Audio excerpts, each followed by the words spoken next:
이 아침 우리에게 주시는 하나님의 말씀은 구약 성경 잠언 3장 6절에서부터 12절까지의 말씀입니다.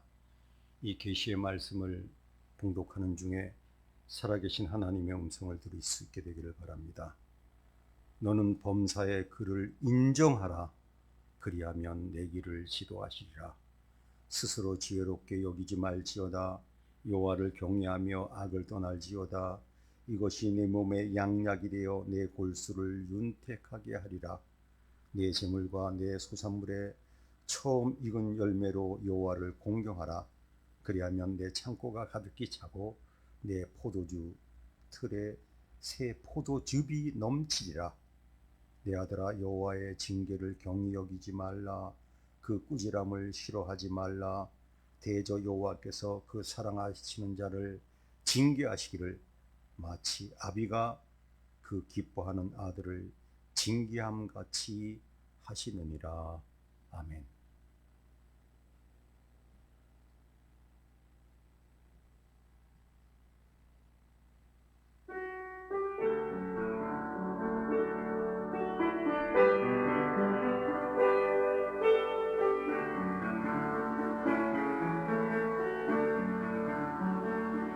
저희가 두 발로 설 수 있는 것, 걸을 수 있는 것이 당연한 것인 줄로 나는 알았었네.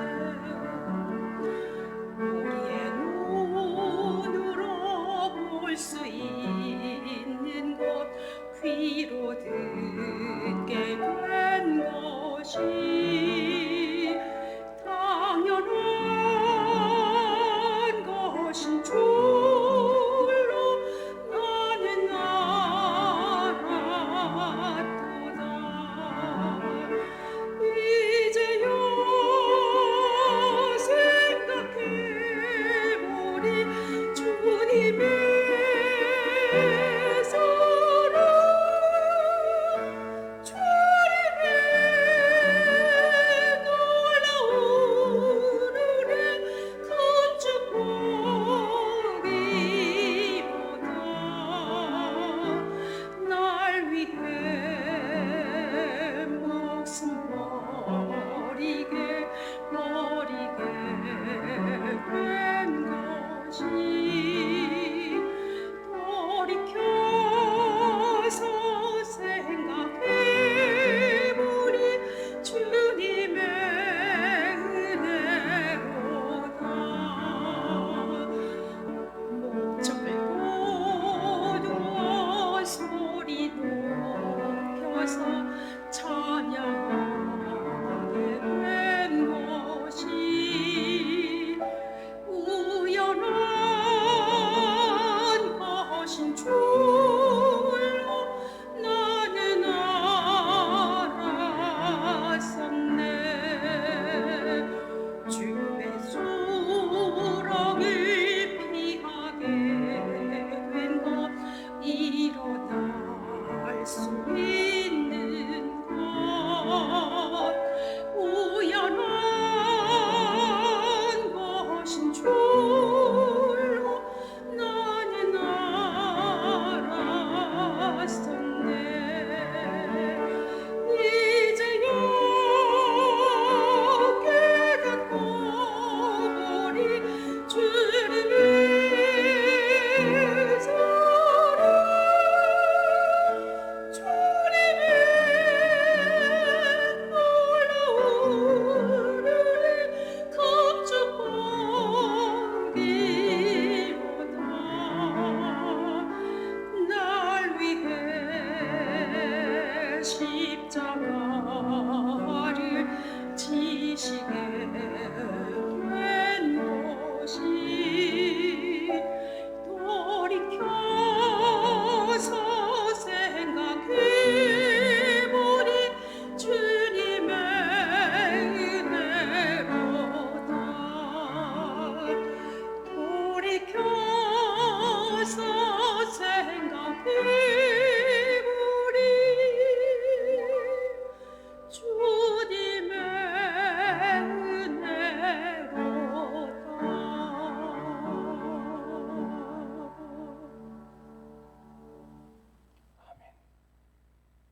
네, 알리는 말씀은 오늘 주일 예배는 1부와 2부만 드립니다.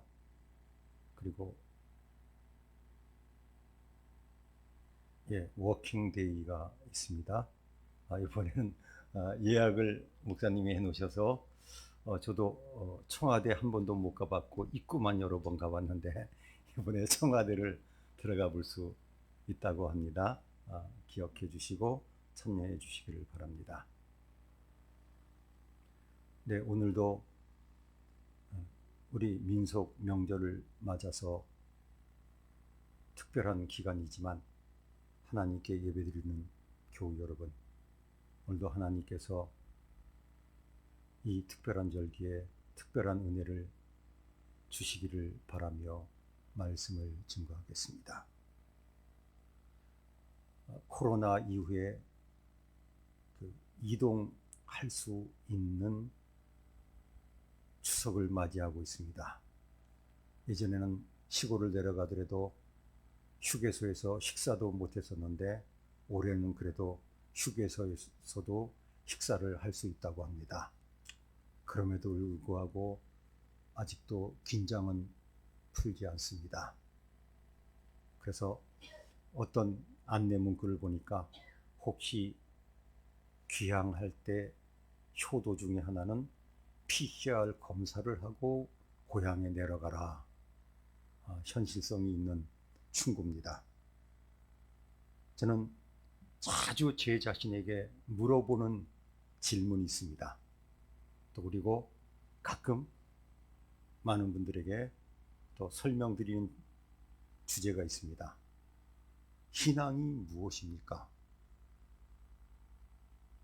이렇게 물어보는 것은 굉장히 중요합니다. 제가 학생들한테 강의할 때마다 잘 쓴 말이 있습니다. 공부한 사람과 공부 안 한 사람의 명확한 차이는 어떤 한 주제를 정확하게 알고 있느냐 없느냐라고. 용어를 써도 정확한 용어를 쓰면 그 사람은 공부를 제대로 한 사람이고, 그냥 어디서 그야말로 풍월로 들은 이야기를 대충 버무리면 그 사람 공부 제대로 한 사람이 아니라 그럽니다. 신앙은 무엇입니까? 오늘 말씀엔 6절에 보면 명쾌하게 신앙이 무엇인지를 우리에게 가르쳐주고 있습니다. 그래서 저는 오늘 말씀의 제목도 그렇게 정했습니다. 하나님을 인정하는 것이다. 오늘 6절 말씀은 이렇게 시작됩니다. 너는 범사의 그를 인정하라. 범사라고 하는 것은 우리의 모든 삶의 영역에서 일어나는 일들을 이야기합니다. 물론 우리는 대부분 하나님을 인정합니다. 그런데 저는 이렇게 여쭤보겠습니다. 내 뜻대로 안 될 때, 내 계획대로 안 될 때, 때로는 내가 전혀 생각하지 못한 최악의 상황을 만날 때, 심지어 어떤 때는 안 믿는 사람들도 이런 어려움은 안 당할 것 같은데 왜 믿는 나에게 이런 어려움이 생기나 하는 일을 만날 때, 그때도 하나님을 인정하실 수 있습니까? 저는 욥의 신앙이 위대한 것을 늘 생각합니다. 정말 그의 모든 것이 다 무너질 때, 그의 아내가 악에 바쳤으니까 본심은 아닐 거예요. 뭐라고 했습니까? 그래도 자신의 온전함을 지키냐? 하나님 욕하고 죽어라. 아주 드문 일이지만 정말 엄청난 어려움을 당할 때 어떤 신앙인들은 하나님을 부인하기도 하고 하나님을 원망하기도 합니다. 하나님이 계시다면 이런 일이 일어날 수 없답니다. 그런데 욥은 이렇게 이야기하지 않습니까? 한 어리석은 여자의 말 같도다. 참, 저는 보면요, 욥이 그야말로 점잖아요. 그야말로 인성이 최고 좋습니다. 요즘 인성이란 말을 많이 씁니다. 반면에 또 영성이란 말을 쓰죠. 영성은 뭘 이야기합니까? 신앙을 이야기할 때 인성이 좋다. 인간적으로 우리 신앙인은 영성이 좋다는 이야기를 들어야 될 줄 압니다. 우리가 하나님께 복을 받았은즉 화도 받아야 되지 않겠냐. 입술로 범죄치 아니한다. 그래서 어려운 일을 당할 때 우리가 조심해야 될 것 중에 하나는 마음속에서는 태풍이 일어나고 야단해도 그것을 입 바깥으로 내놓지 말아야 됩니다. 근데 못 그래요. 대부분 쉽게 정말 보통 때 같으면 안 할 이야기도 해놓고 그것 때문에 상처받고 후회하고 괴로워집니다. 저는 특별히 이 추석 때 생각나는 말씀이 있습니다. 추석은 우리 교회 명절은 아닙니다. 그래서 어떤 분들은 추석이 우리 신앙인에게 있어서는 추석감사절과 비슷하다. 그래서 어떤 교회에서는 추석 부근에 추석감사절을 같이 지키려고 노력하는 데도 있다고 얘기는 들었습니다. 그런데 문제 중에 하나가요. 이 추석은요. 음력 따라 왔다 갔다 하기 때문에 해마다 다르기 때문에 날짜를 정하는 것도 문제가 있을 겁니다. 이스라엘은 그 당시 많은 사람들이 농사를 짓고 또 목축을 했습니다. 하박국서 3장 17절입니다. 무화과 나무가 무성하지 못하며 무화과를 많이 키웁니다. 제가 이번에 드빌이라고 하는 곳에 갔을 때 그 유적지에 사람이 아무도 없었어요. 그래서 두리번거리는데 깜짝 놀랐어요. 웬 젊은이 둘이서 저를 놀래가지고 보고 있었어요. 왜냐하면 외국 사람은 거의 오지 않는 유적지에 갑자기 외국 사람이 나타났으니까 자기네도 놀라고 저도 놀랐어요. 사람이 없는 줄 알았더니 누군가가 나를 지켜보고 있었어요. 서로 보고 놀랬다가 내가 한국에서 왔다 그랬더니 코리아 한데 이 친구들이 또 영어를 조금 해요. 근데 이 친구들이 무화과를 따고 있었는데 저한테 무화과를 따줬는데요. 대개 제가 아는 무화과는 이렇게 쭉 벌어졌을 때 맛있는데 이거는 그냥 파랗는데 너무 달아요. 그래서 제가 하나 더 달라고 그랬더니 더 줘요. 먹었더니 너무 달아요. 그래서 하나 더 달라고 그랬더니 막 웃어 죽겠대요. 3개를 먹었습니다. 그리고 제가 그래도 안 되겠어요. 조금 따줘라. 그랬더니 따줘요. 그래가지고 제가 비닐봉지에 한 10개쯤 따준 걸 갖고 왔습니다. 너무 달아가지고. 이스라엘 사람들의 주산물 중에 하나가 무화과입니다. 무화과를 말려서 간식거리로 먹는 것이 아니라 주식처럼 먹습니다. 포도나무 가지고 키워서 건포도로도 만들어 먹고 제일 중요한 포도주를 만들어 먹습니다. 식량입니다. 그 다음 감람나무입니다. 우리가 아는 올리브죠. 그 다음 밭에 밀, 보리가 없습니다. 외양간에 소도 없습니다.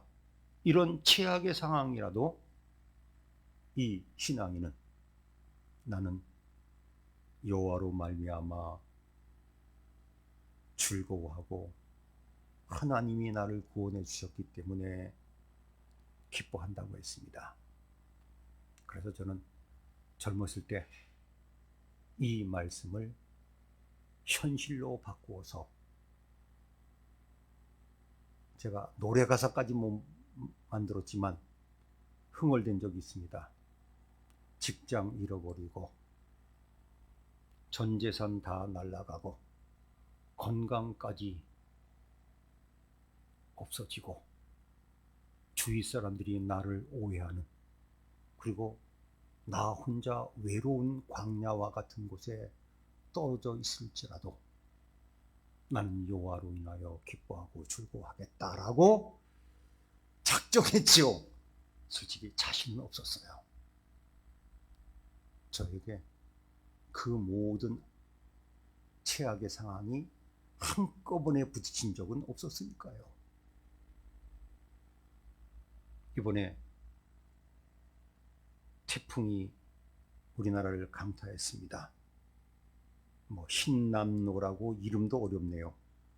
그런데 포항 지역에서 정말 안타까운, 우리 국민들 대부분이 너무 속상한 일이 생기지 않았습니까? 네. 자기 집 아파트 지하 주차장, 지하 3, 4층도 아니고 지하 1층에 있는 차를 꺼내러 갔다가 생명을 잃은 일들입니다. 황당하고 어이가 없습니다. 네? 안내방송 얘기도 그렇고, 네? 너무 안타까운데, 그 중에 두 분이 기적적으로 열 몇 시간 만에 살아남았죠. 그 중에 여자분 한 분이 14시간 만에 그 죽음의 자리에서 살아나왔습니다. 그런데 우리를 가슴 아프게 한 것이 15살짜리 중학생 아들이 수영도 잘하고, 그러니까 엄마는 나는 틀렸으니까 너래도 살아라 내보냈는데, 그 아들은 죽고 그 어머니는 14시간 동안 그 좁은 공간에서 버텨내다가 살아났습니다. 저는 그것까지만 알았습니다. 너무 마음이 아파요. 그런데 국민일보에서 일면 기사로 그 모자에 대한 기사를 크게 냈습니다. 제목이 이래요. 포항 모자 수해 속 생사 갈렸지만 모전 자전 믿음의 끈은 이어져 있었다. 알고 봤더니요, 그렇게 아들도 믿음이 좋았고 그렇게 봉사활동까지 같이 다녔대요. 이 어머니는 유치부 교사도 하고 교회 반주도 하고 그렇게 교회를 잘 섬겼답니다. 그리고 14시간 동안 그 죽음의 자리에서 버텨낼 수 있는 것은 찬송 부르고 기도했기 때문에 그야말로 초인간적인 힘으로 버텨낸 거죠. 이 아들이 죽었습니다. 담임 목사님 기사까지 실렸는데, 아버지도 믿음이 대단한 분이에요. 아내에게 중심 잡아야 입간 예배 때 아들 제대로 볼 수 있다. 그리고 그 담임 목사님의 인터뷰입니다. 믿음이 전혀 흔들리지 않는다고 합니다. 그래서 저는 그 기사를 보면서 참 감동받았고, 제가 이 말씀을 준비하면서 예화로 써야 되겠다. 참 대단한 신앙입니다. 우리는 그래서 그야말로 그리 아니하실지라도의 신앙까지 가져야 합니다. 내 뜻대로 안 되더라도. 그 다음 또 한 가지, 처음 익은 열매로 여호와를 공경하라고 합니다. 사실요, 처음 익은 열매는 귀합니다. 예를 들면 오랜 시간 준비하다가 직장을 처음 들어갔습니다. 첫 봉급, 의미가 있죠. 농사 짓는 사람들도 마찬가지입니다. 여름 내내 고생하다가 처음 익은 열매, 다른 것보다 훨씬 귀하지요. 또 목축업을 해도 마찬가지입니다. 처음 얻은 생산, 첫 새끼, 첫 우유, 정말 귀합니다. 쓸 데가 많겠죠. 그런데 그걸 하나님께 바치는 겁니다. 그래서 어떤 교회에서는 첫 열매 헌금이라고 하는 헌금을 가르치고 실행하는 교회가 있습니다. 많지는 않지만. 그래서 그런 교회는 이런 광고가 실립니다. 아무개가 첫 열매 헌금을 드렸습니다. 어떤 분은 장사를 하면서 매달 첫째 날 들어온 수익은 다 하나님께 전액을 바칩니다. 그분의 신앙이니까 첫 열매 헌금이라고 하는 거죠. 그 다음 이익이 나든지 상관없이 첫날 거는 하나님께 드린다고 하는 겁니다. 즉 하나님을 인정하는 겁니다. 즉 물질에서 하나님을 인정하는 겁니다. 물질이 있는 곳에 내 마음이 있다고 하는 예수님의 말씀이 생각납니다. 말로만이 아니라. 효도도 마찬가지입니다. 부모님께 얼마나 정성껏 감사 인사를 하는 거가 효도의 척도 아니겠습니까?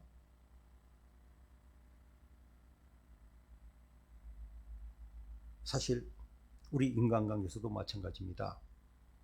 내가 그 사람을 인정하고 그 사람을 귀하게 여겨야 그 사람도 나를 그렇게 여깁니다. 혹시 그 사람의 조건 때문에 그 사람을 은근히 무시하면 우리 그런 거 있지 않습니까? 이심전심 그 사람에게 전달될 수도 있어요. 그래서 정말 그 사람을 존중해야 합니다.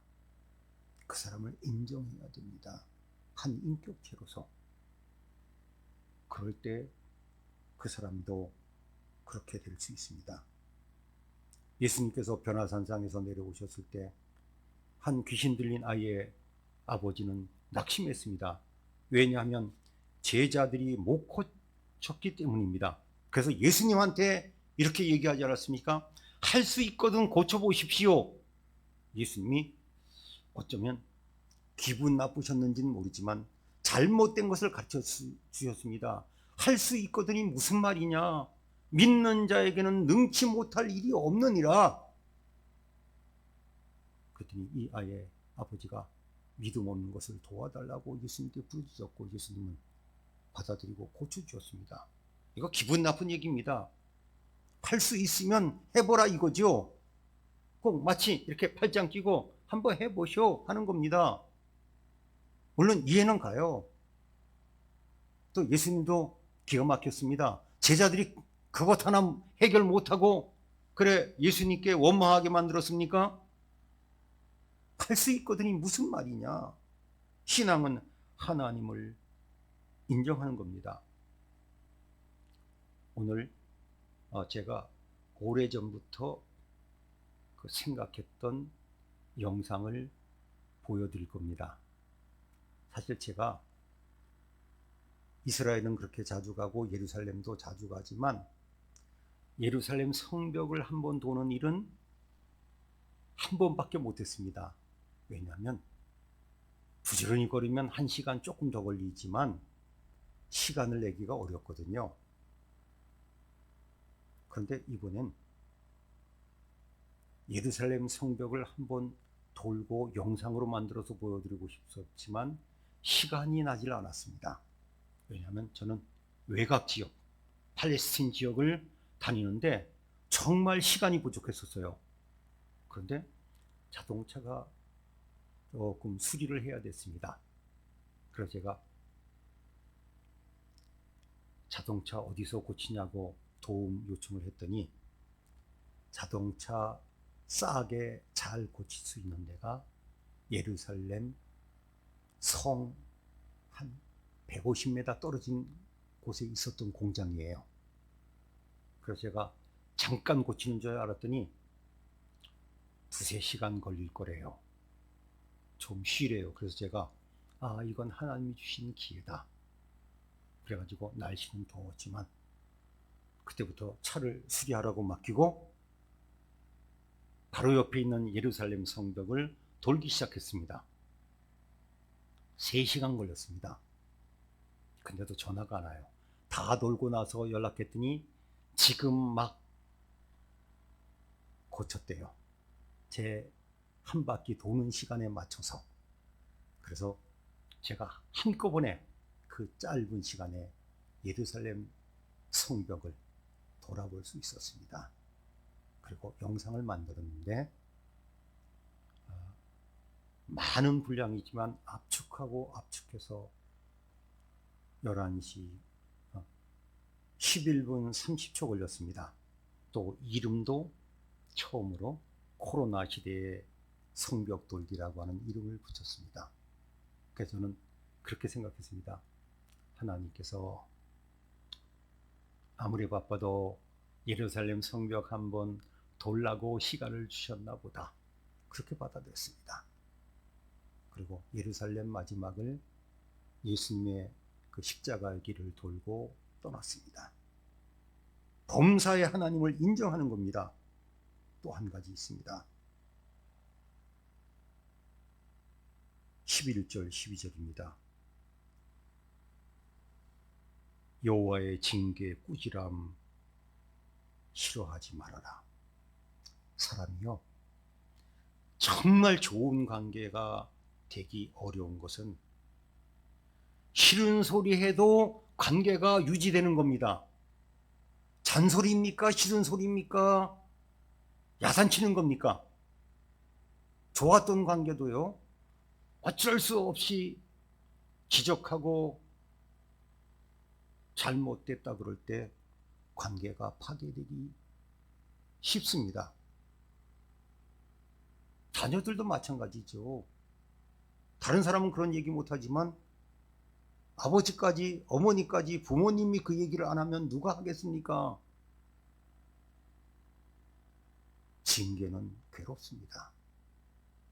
힘든 겁니다. 징계는 훈련과 같습니다.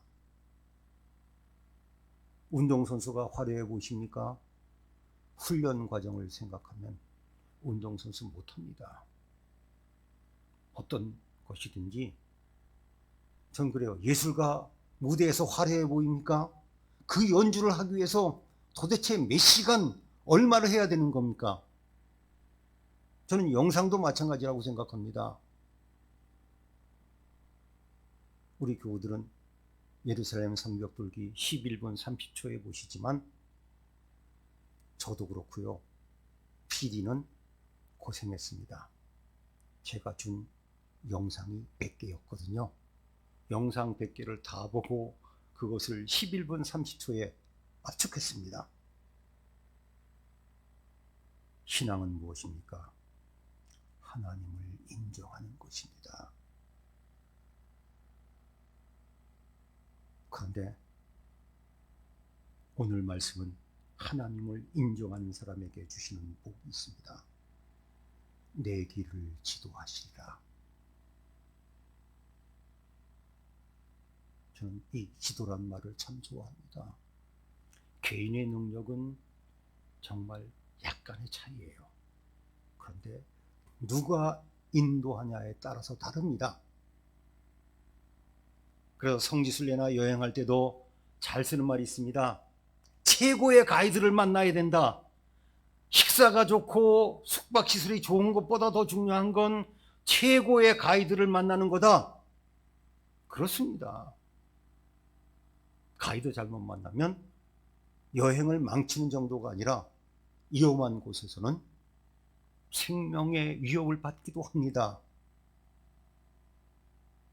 그런 의미에서 우리가 하나님을 모든 일에 인정할 때 하나님께서도 우리를 인정해 주시며 우리를 아들로 딸로 삼으시고 우리의 인생길을 지도해 주실 것입니다. 오늘 이 말씀은 명쾌하게 우리에게 다시 한번 신앙이 무엇인지를 확인시켜 주고 있습니다. 교우 여러분, 신앙이 무엇입니까? 어떤 환경을 만나든지 하나님을 인정하는 겁니다. 그렇게 될 때 하나님께서 우리를 하나님의 자녀로 인정하시며 앞길까지 지도해 주실 것입니다. 기도하시겠습니다. 하나님 아버지, 감사합니다. 오늘 귀한 말씀으로 저희의 신앙을 다시 한번 일깨워 주셔서 감사합니다. 어려운 시대를 살아가고 있지만 언제나 하나님을 인정하는 믿음을 가지고 살게 해주셔서 저희들이 하나님의 인정받는 믿음을 가지고 살며 하나님의 세밀하신 크신 인도하심까지 받는 하나님의 자녀가 되게 해주시옵소서. 하나님의 영으로 인도함을 받는 자가 하나님의 자녀라고 하는 말씀을 삶의 현장에서 느끼며 감사하며 믿음으로 살아가게 해 주시옵소서. 예수님의 이름으로 기도하옵나이다. 아멘.